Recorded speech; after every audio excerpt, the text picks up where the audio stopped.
Hello दोस्तों, स्वागत है आपका हमारे YouTube channel science with experiment में। आइए आज हम देखते हैं क्लास 10 का जीव विज्ञान के बहुविकल्पी प्रश्न जो बोर्ड में मोस्ट इम्पॉर्टेंट है।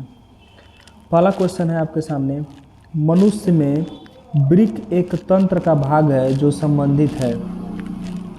वृक्क को इंग्लिश में किडनी कहते हैं। किडनी किस चीज़ से संबंधित है? तो आपका ऑप्शन है पोषण, दूसरा ऑप्शन है श्वसन, नेक्स्ट है उत्सर्जन और चौथा ऑप्शन है परिवहन। तो आपका आंसर सही होगा उत्सर्जन में।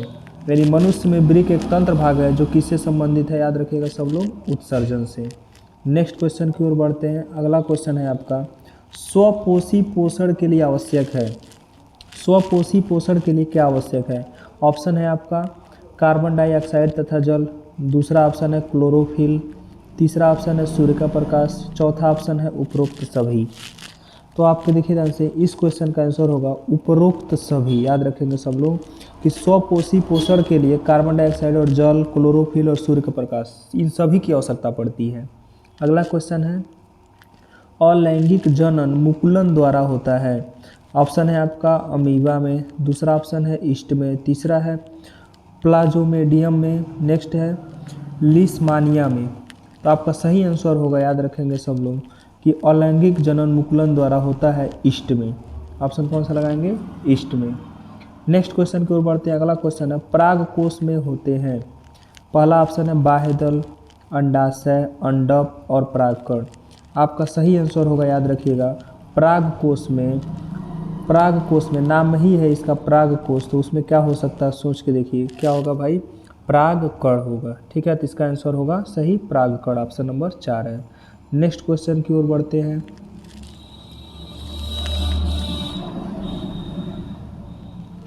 अगला क्वेश्चन है आपका, निम्न में से कौन ऊर्जा का सिक्का या मुद्रा के रूप में जाना जाता है? ऑप्शन है एडीपी, एटीपी, एएमपी, पायरुविक अम्ल।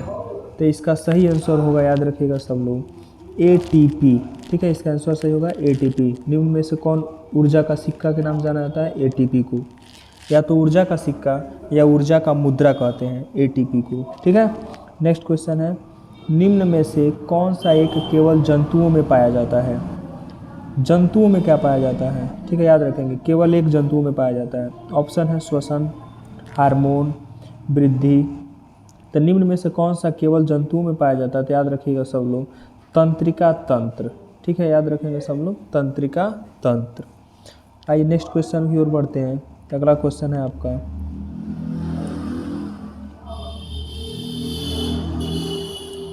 देखिए अगला क्वेश्चन है, मेंडल ने अपना प्रयोग निम्न में से किस पौधे पर किया था? ऑप्शन है मटर, दूसरा ऑप्शन है चना, नेक्स्ट है गुड़हल, नेक्स्ट है राइजोपस। तो इसका सही आंसर होगा मटर। याद रखेंगे सब लोग, मेंडल ने अपना प्रयोग मटर के पौधे पर किया था। ठीक है, नेक्स्ट क्वेश्चन की ओर बढ़ते हैं। निम्न में से कौन सी एक पराबैंगनी विकिरणों को पृथ्वी पर आने से रोकती है? ऑप्शन है क्लोरीन परत, ओजोन परत, ऑक्सीजन परत, हाइड्रोजन परत। तो इसका सही आंसर होगा, याद रखिएगा सब लोग, ओजोन परत। यानी पराबैंगनी विकिरण को पृथ्वी पर आने से कौन सा लेयर रोकता है? तो ओजोन लेयर रोकता है, यानी ओजोन परत रोकता है। आइए नेक्स्ट क्वेश्चन की ओर बढ़ते हैं। अगला क्वेश्चन है आपका, देखिए अगला क्वेश्चन है, क्लोरोफिल अवशोषित करता है। क्लोरोफिल अवशोषित करता है, ऑप्शन है आपके जल, खनिज लवण, प्रकाश ऊर्जा या ऑक्सीजन। तो इसका सही आंसर होगा, याद रखिएगा सब लोग, इसका सही आंसर होगा प्रकाश ऊर्जा। ठीक है, क्लोरोफिल क्या अवशोषित करता है? प्रकाश ऊर्जा। नेक्स्ट अगला क्वेश्चन है, जैव विकास का सिद्धांत प्रतिपादित करने वाले वैज्ञानिक का नाम। ऑप्शन है Charles Darwin, Gregor Mendel, Jagdish Chandra Bose, Hargobind Khorana. तो इसका सही आंसर होगा, याद रखिएगा सब लोग, चार्ल्स डार्विन। जैव विकास का सिद्धांत किसने प्रतिपादित किया था? तो चार्ल्स डार्विन ने। अगला क्वेश्चन है, मानव में भ्रूण को पोषण मिलता है। ऑप्शन है अंडाशय से, प्लेसेंटा से, वृक्क से, फैलोपियन ट्यूब से। तो इसका सही आंसर होगा, याद रखेंगे सब लोग, प्लेसेंटा से। यानी मानव में भ्रूण को पोषण मिलता है प्लेसेंटा से। ठीक है, नेक्स्ट क्वेश्चन की ओर बढ़ते हैं। निम्नलिखित में से कौन विषमपोषी है? विषमपोषी नहीं है, सॉरी याद रखिएगा यहाँ क्या लिखा है, कौन विषमपोषी नहीं है। विषमपोषी का मतलब जो दूसरे पर निर्भर रहे, विषमपोषी का मतलब होता है जो दूसरों पर निर्भर रहे। अब विषमपोषी नहीं है मतलब जो भोजन स्वयं बनाए, यानी जो स्वपोषी हो। तो देखिए फफूंदी जो है ये विषमपोषी है, फीताकृमि विषमपोषी है, ईस्ट विषमपोषी है, एक मनी प्लांट ही एक ऐसा है जो अपना भोजन, पेड़ पौधा है जो अपना भोजन स्वयं बनाता है। तो इसका सही आंसर होगा मनी प्लांट। ठीक है, नेक्स्ट क्वेश्चन की ओर बढ़ते हैं। अगला क्वेश्चन है आपका,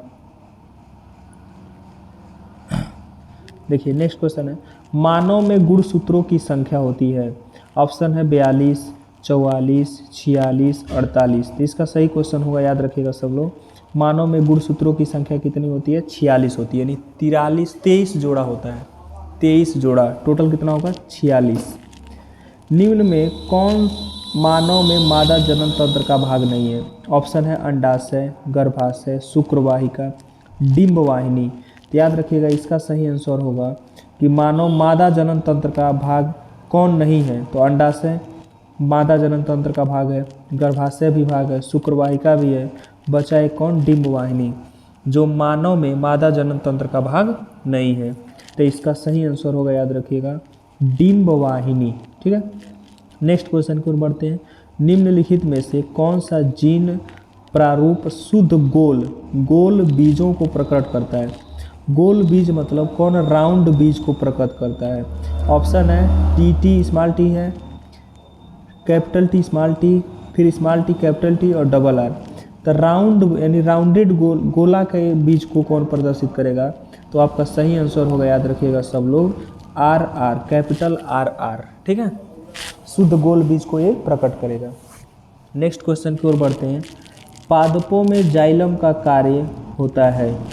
पादपों में जाइलम का कार्य, जाइलम याद रखिएगा सब लोग, जाइलम का कार्य क्या होता है? तो जाइलम में ही है जल। तो याद रखेंगे सब लोग, जाइलम किस चीज़ का संवहन करता है? जल का संवहन करता है। अगर एग्जाम में फ्लोएम के बारे में पूछ दे तो फ्लोएम किस चीज़ का संवहन करता है? तो याद रखेंगे सब लोग, भोजन का संवहन करता है। चलिए नेक्स्ट क्वेश्चन की ओर बढ़ते हैं।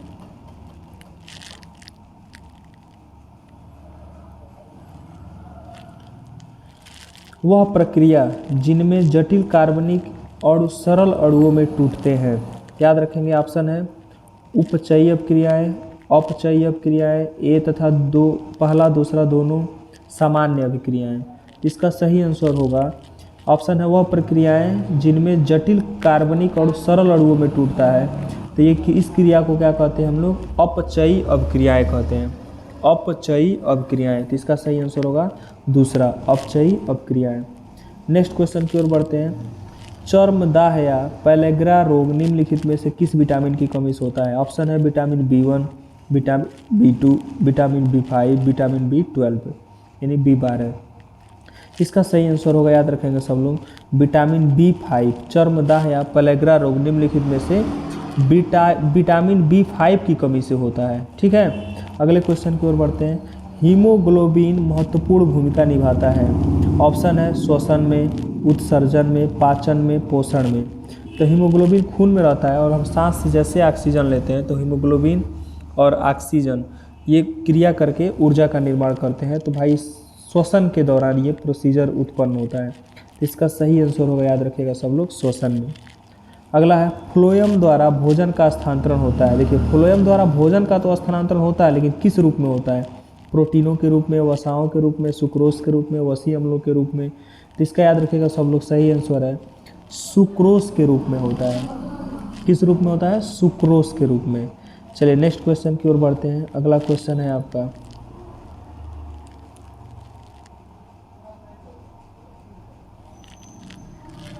मेंडल के अनुसार मटर के शुद्ध लंबे पौधे का जीन प्रारूप होता है। याद रखिएगा, शुद्ध लंबा पौधा यानी टाल में देखना है हम लोग को, शुद्ध लंबा टाल पौधे को देखना है। ऑप्शन है आपका पहला capital T T, capital T small T, small T T, small T capital T. इसका सही आंसर होगा, याद रखिएगा आप लोग, कैपिटल टी टी। किस चीज़ को रिप्रेजेंट करता है? तो मटर के शुद्ध लंबे पौधे का जीन प्रारूप होता है कैपिटल टी टी। ठीक है, नेक्स्ट क्वेश्चन की ओर बढ़ते हैं। अगला क्वेश्चन है आपका, स्वपोषी पोषण हेतु क्या आवश्यक है?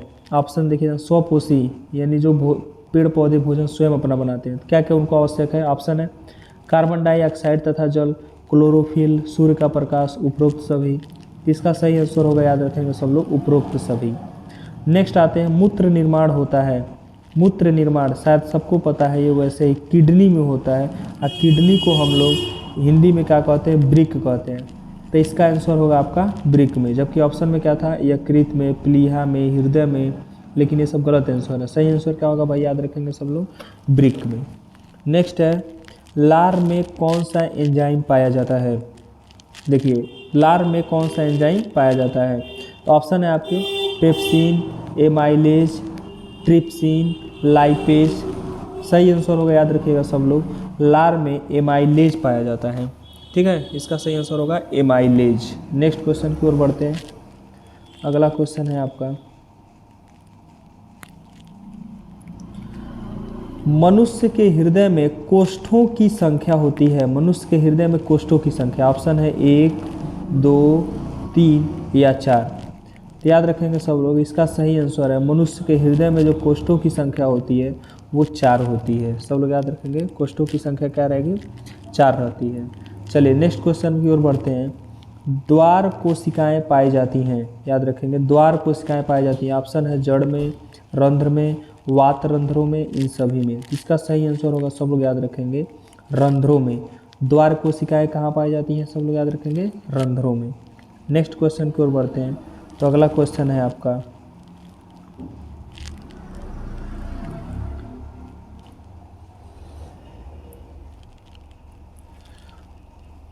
पौधों में कायिक प्रवर्धन के लिए कौन सा भाग अधिक अनुकूल है? देखिए, कायिक प्रवर्धन किसे कहते हैं आपको समझा दें। तो जब हम लोग किसी पौधे के कुछ हिस्से या कुछ भाग को काट के दूसरे पौधे में हम लोग ज्वाइन कर देते हैं, यानी ऐसे, जिसको हम लोग अपने यहाँ कलमी कहते हैं, पेड़ को ऐसे लगा देते हैं तो कलमी पेड़ कहा जाता है। तो यह किस हिस्से, कौन सा हिस्सा या कौन सा भाग अधिक अनुकूल रहता है? ऑप्शन है तना, पत्ती, जड़, प्रकलिका। तो इसका आंसर आप कमेंट बॉक्स में खुद लिखेंगे, क्योंकि ये एकदम सिंपल सा क्वेश्चन है। देखते हैं कितने लोगों को पता है जो कमेंट बॉक्स में लिख के बताते हैं कि पौधों में कायिक प्रवर्धन के लिए कौन सा भाग अधिक अनुकूल है। ठीक है, नेक्स्ट क्वेश्चन है, जाइगोट में गुणसूत्रों की संख्या होती है। ऑप्शन है 4। अगला क्वेश्चन है आपका, मुकुलन पाया जाता है। मुकुलन पाया जाता है, ऑप्शन है आपका प्लेनेरिया में, हाइड्रा में, लिस्मानिया में, उपरोक्त सभी। इसका सही आंसर होगा, याद रखिएगा, मुकुलन हाइड्रा में पाया जाता है। ठीक है, मुकुलन हाइड्रा में। जीवाश्म ऊर्जा का स्रोत है। ऑप्शन है पवन ऊर्जा, सौर ऊर्जा, कोयला, जल विद्युत। तो जीवाश्म ईंधन याद रखेंगे सब लोग, जो जीवों से प्राप्त होता है, जैसे कोयला, पेट्रोलियम, ये सब चीज़ें। तो क्या होगा? कोयला। नेक्स्ट आंसर है, निम्नलिखित में से कौन सा मानव में मादा जनन तंत्र का भाग नहीं है? तो क्वेश्चन रिपीट है, याद रखिएगा सब लोग, डिंब वाहिनी नली। स्वपोषी पोषण के लिए आवश्यक है, ये भी क्वेश्चन रिपीट है। कार्बन डाइऑक्साइड, जल, क्लोरोफिल, सूर्य का प्रकाश, ये सब चाहिए, उपरोक्त सभी। नेक्स्ट क्वेश्चन को देखते हैं। अगला क्वेश्चन है आपका, पराग कोश में होते हैं बाह्यदल, अंडाशय, परागकण, बीजांड। क्या होते हैं? तो याद रखिएगा सब लोग, परागकण होते हैं। पराग कोश में परागकण। पादप में जाइलम का मुख्य कार्य है। ऑप्शन है जल का संवहन, भोजन का संवहन, उत्सर्जी पदार्थ का संवहन, सभी का संवहन। इसका सही आंसर याद रखिएगा सब लोग, जल का संवहन।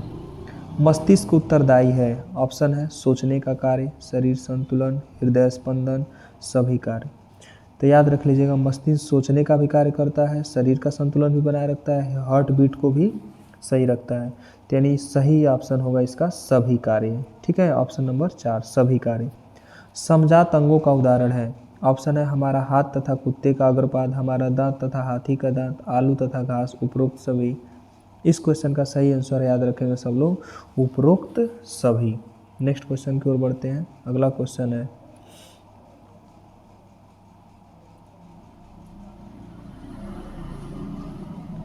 प्रचलित रूप से ऊर्जा गृह कहलाता है। प्रचलित रूप से ऊर्जा गृह कहलाता है।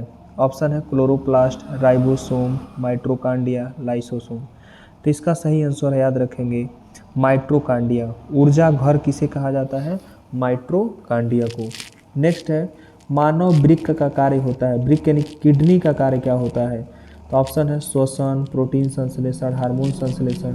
तो इसका सही आंसर याद रखिएगा सब लोग, उत्सर्जन। ठीक है, उत्सर्जन में। जीवाश्म ऊर्जा का स्रोत है, अभी एक क्वेश्चन आया था। ऑप्शन है जल विद्युत, पवन ऊर्जा, पेट्रोलियम, सौर ऊर्जा। तो जीवाश्म ईंधन का स्रोत होता है या तो कोयला या तो पेट्रोलियम। ठीक है, नेक्स्ट क्वेश्चन की ओर बढ़ते हैं। केवल प्रोटीन के बने होते हैं। ऑप्शन है क्लोरोप्लास्ट, लाइसोसोम, प्रायोन्स, जीन्स। इसका सही क्वेश्चन होगा, याद रखिएगा, सही आंसर है प्रायोन्स। केवल प्रोटीन के क्या बने होते हैं? प्रायोन्स। आइए नेक्स्ट क्वेश्चन की ओर बढ़ते हैं। तो अगला क्वेश्चन है आपका, पादप में जाइलम उत्तरदायी है। ऑप्शन है जल का वहन, भोजन का वहन, अमीनो अम्ल का वहन, ऑक्सीजन का वहन। तो इसका सही आंसर है, याद रखेंगे सब लोग, जल का वहन। जाइलम किस काम में आता है? जल का वहन। गर्म जल प्राप्त करने के लिए हम सौर सेल या सौर जल तापक का उपयोग किस दिन नहीं करते हैं?